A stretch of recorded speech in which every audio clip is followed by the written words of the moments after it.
பாவ சந்தோஷங்களை பற்றி ஒன்று கண்டுபிடிச்சிட்டான். அது அனித்தியமானது, டெம்பரரி.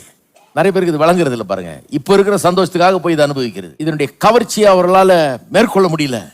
ஏன்னா உடனே ஒரு சந்தோஷம் கிடைக்க போகுது, இன்னைக்கு கிடைக்க போகுது, சில நாட்களுக்கு கிடைக்க போகுது, சில மணி நேரங்களுக்கு கிடைக்க போகிறது. அதுக்காக எல்லாத்தையும் இழக்க தயார். இந்த சந்தோஷங்களை அனுபவிச்ச பிறகு வாழ்க்கையே நரகமாயிடுது பாருங்க. நான் சொல்லியிருக்கேன் ஏற்கனவே. நியூயார்க் பட்டணத்தில் ஒரு ஆள் பிரசங்கம் பண்ணிட்டு இருந்தாரான். நரகம் நரகம் நரகம் பிரசங்கம் பண்ணிட்டு இருந்தாரான். அங்கே இந்த வேசிகள்லாம் வாடிக்கையாளர்களை தேடி அப்படியே முன்னே முன்னே நடந்துட்டு இருப்பாங்க. அந்த தெருவில் கொஞ்சம் மோசமான ஒரு தெரு.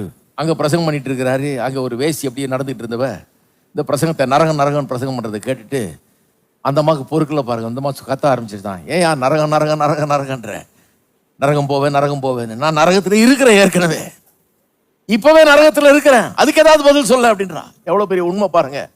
எவ்வளோ பெரிய வாழ்க்கை இன்னைக்கு நரகமாச்சு. எப்படி நரகமாச்சு? அனித்தியமான பாவ சந்தோஷங்கள் நிமித்தம் நரகமாச்சு.